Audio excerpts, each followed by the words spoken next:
আজকে তোমাদের সঙ্গে একটা নতুন রেসিপি শেয়ার করতে এলাম। প্রথমে আমি কী করেছি, কড়াতে বাটার দিয়ে নিয়েছি। বাটারটা মেল্ট হয়ে যাওয়ার পরে আমি ছোটো ছোটো করে কেটে রাখা চিকেনগুলো দিয়ে দিয়েছি। চিকেনগুলো আমি দোকান থেকে এরকম সাইজ করে নিয়ে এসেছি।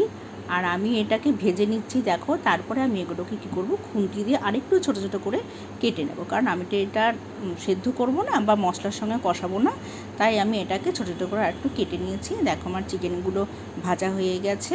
একটা দেখো মানে সেট লাল রঙ একটা শেড এসছে, দেখতেও মনে হচ্ছে সেদ্ধ হয়ে গেছে প্রায়। এবার তুলে নিয়েছি। এবার ওর মধ্যে আরেকটু কড়ার মধ্যে আরেকটু সাদা তেল দিয়ে আমি একটু রসুন কুচি দিয়ে হালকা করে ভেজে নেব।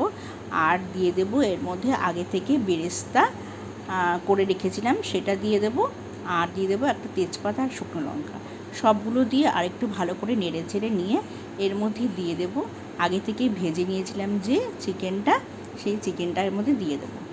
সবগুলো একসঙ্গে খুব ভালো করে নেড়ে চেড়ে আর একটু ভাজা ভাজা করে নেব। ভাজা হয়ে গেছে দেখো। এবার আমি করব, এর মধ্যে আগে থেকে বাসমতি রাইস আমি সেদ্ধ করে নিয়েছিলাম, সেটা আমি এর মধ্যে দিয়ে দেব। দিয়ে এবার সবগুলোকে একসঙ্গে খুব ভালো করে মিশিয়ে নেব।